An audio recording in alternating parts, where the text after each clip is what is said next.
Mesti orang tertanya-tanya kenapa budak umur 17 tahun sibuk nak fikir macam mana cara nak survive. Fokus belajar je lah, buat apa nak fikir tentang cara nak survive. Biarlah mak ayah yang fikir, kita fokus belajar je. Sebenarnya, jalan cerita saya tak sama macam majoriti. Saya dah berhenti belajar pada Form 2 disebabkan kekangan kewangan oleh keluarga. Tapi, saya tak nak cerita benda tu dekat sini. Apa yang saya nak cerita dekat sini adalah macam mana saya survive waktu PKP ni, sebab saya nak sulung dan saya ada banyak komitmen. Apa yang saya fikir adalah macam mana cara untuk saya survive pada waktu COVID. Sebenarnya benda tu tak bermula macam tu.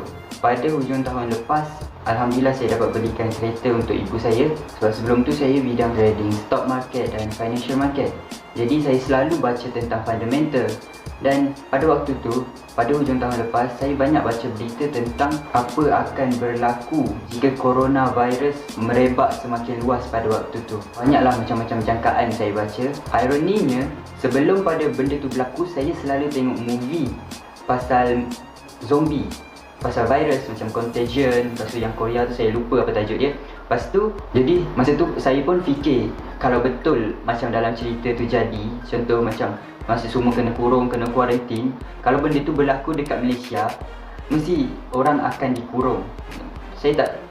Masa tu saya sebab benda belum jadi masa tu dan saya tak ada pengalaman sebelum ni. Jadi imajinasi saya pada waktu tu, saya imagine akan berlaku seperti mana dalam movie tadi lah. Macam mana saya nak survive kalau benda tu betul-betul jadi. Saya buat kajian, buat research, bisnes apa yang akan survive jika benda tu terjadi. Kenapa saya fikir benda tu? Sebab saya tak nak benda yang sama berulang lagi dalam keluarga saya.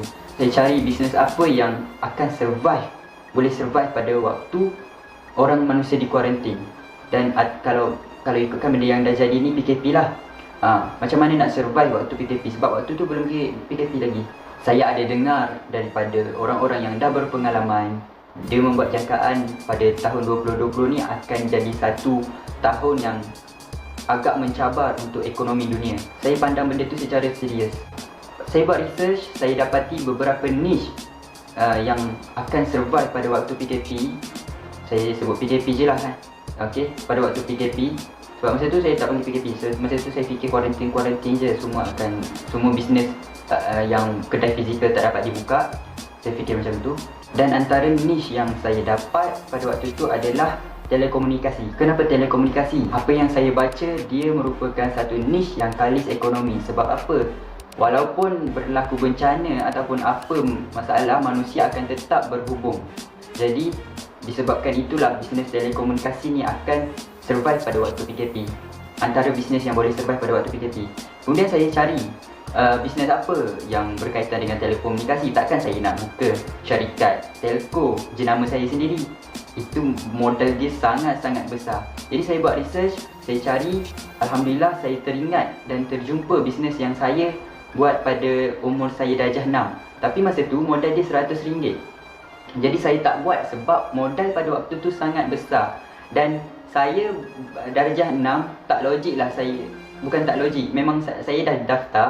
Dan pada masa tu saya jual SIM card harga RM100 walaupun saya tahu potensi bisnes tu. Darjah 6 jual SIM card harga 100. Orang tak percaya dekat budak macam saya pada waktu tu. Jadi saya tak dapat lakukan, saya tak dapat sebar. Dan saya teringat balik bisnes tu. Rupa-rupanya sekarang dia dah ada SIM card berharga RM10. Jadi tanpa fikir panjang saya daftar. Lepas saya daftar, saya cari jalan macam mana saya nak buat secepat mungkin sebelum benda tu jadi. Okey, lepas tu bulan pertama, bulan kedua saya buka booth. Saya pergi dekat KL, saya jumpa orang-orang yang dah pernah buat benda tu. Saya buat betul-betul. Sebab ni pengalaman lah, saya bukan nak promote ataupun apa, saya cuma ceritakan pengalaman saya. Saya pergi dan saya buat betul-betul, saya buat sungguh-sungguh. Dan alhamdulillah dalam masa 3 bulan saya dapat hampir cecah 4 angka. Sebab komisen kita adalah daripada top up customer, walaupun dia tak perlu top up dengan kita. Dan alhamdulillah saya menggunakan komisen 4 angka tu, saya dapat bayar komitmen saya. Sebab saya tak ada modal yang besar untuk mulakan bisnes yang besar, untuk dapatkan passive income. Jadi bila saya tengok bisnes ni merupakan niche telco, kemudian modalnya hanya RM10. Lepas tu pendapatan yang kita dapat tu adalah pendapatan pasif.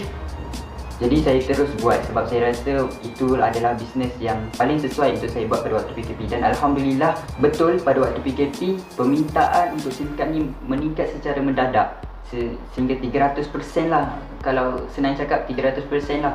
Alhamdulillah start bulan ketiga, 4, 5 saya dah dapat 4 angka.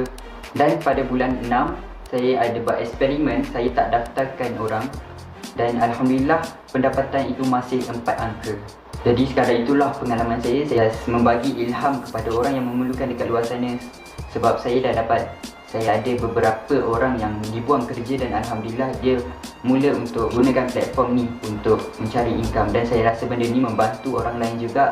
Saya patut kongsikan benda ni kepada lebih ramai orang dan saya tak perlu malu sebab ini adalah rezeki yang halal dan saya betul-betul dapat hasil daripada bisnes daripada apa yang saya kerjakan ni.